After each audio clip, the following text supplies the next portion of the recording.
nakalagay ako kasi puputuhin ko yung aking hair. So ayan, naglalagay siya ng malagay.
Tinap ka.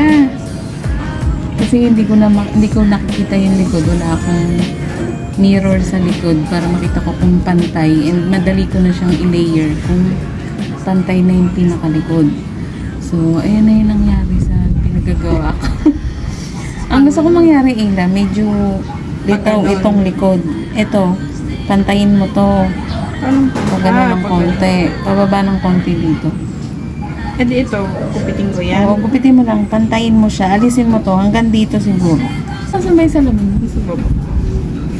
Kakatas ko lang maligo. Tansya-tansyahin mo na lang. Suklayin mo para kahit na hindi yan basa or kahit makulot daw kasi yung likod. Uy, parang ang laki na. Uy, wala pa. Pantayin mo lang ha. Huwag mo nang intindihin yung pagka-layer niya.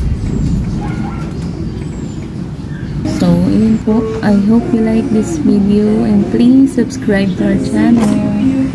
Thank you for watching. Bye-bye!